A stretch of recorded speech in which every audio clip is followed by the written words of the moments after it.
Nationals MP Michael McCormack is the Parliamentary Secretary to the Finance Minister, and he joins me now. Mr McCormack, welcome to ABC News 24. Can you explain why the Prime Minister and the Treasurer were sending mixed messages on the question of recovering HECS loan debts from the dead this morning? Oh, perhaps it was one of those issues which came out of left field, but I agree with the Prime Minister's position. He said that that the idea is scuttled, and I agree with him. The idea is scuttled, as it should be. It was an idea that came from Christopher Pyne, the Education Minister, was raised in the Fairfax media. Was it just from freelancing?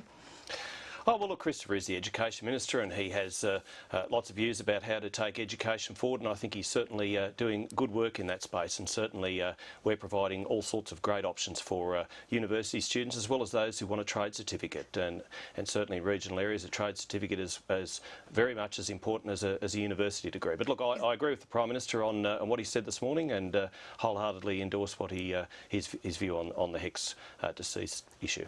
Is it a sign that you're looking anywhere you can for potential savings?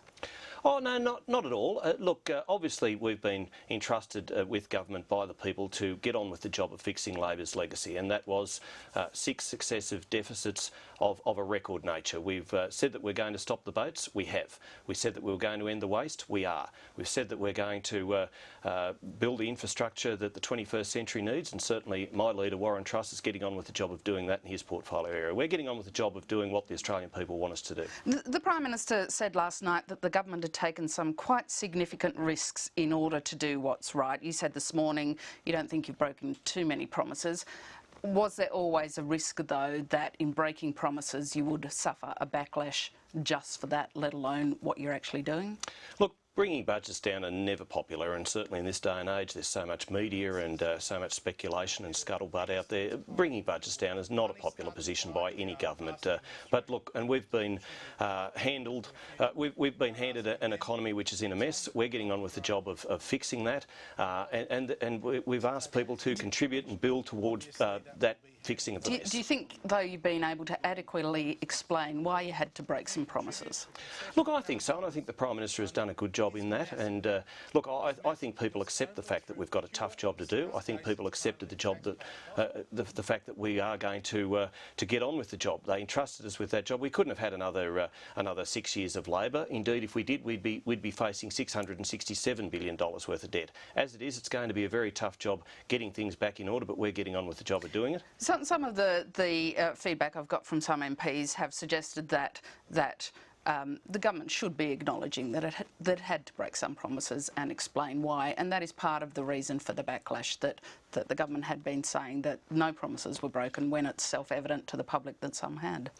Look, every day is a test of character for politicians, and certainly it's not easy trying to sell a budget which is tough.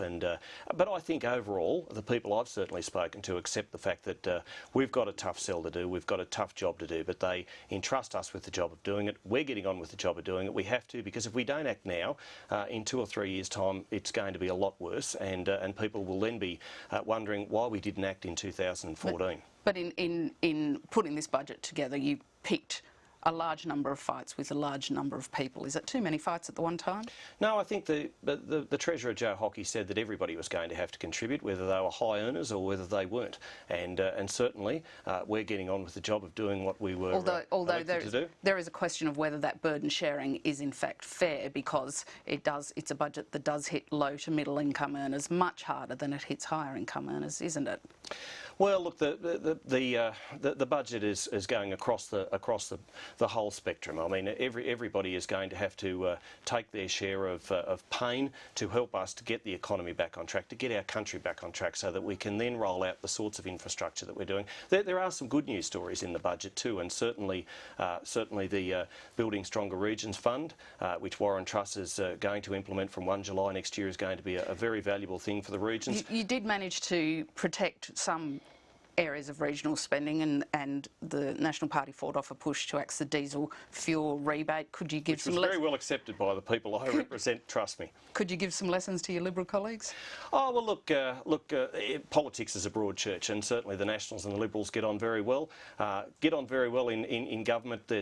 Obviously there's always going to be differences of opinion, but so long as we can sort those things out, get on with the job of responsible government, that's what we're doing. And I think by and large people accept the fact that we are doing a responsible and measured and methodical job of doing that. It's going to be tough. Look, no one disagrees with the fact that this was always going to be a tough budget, but and it is a hard sell too. But the fact is, we're getting on with the job of doing it.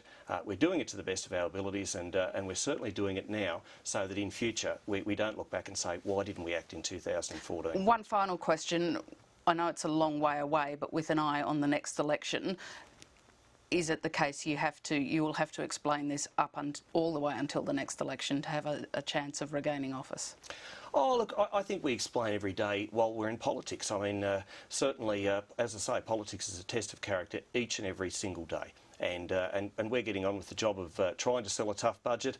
I think people accept the fact that we are far more responsible on the Treasury benches than what we saw with the waste and the debt of Labor. And I think they accept the fact that this is going to be a bit of pain now, but for long-term benefits. Michael McCormack, thank you very much for your time. Lyndal.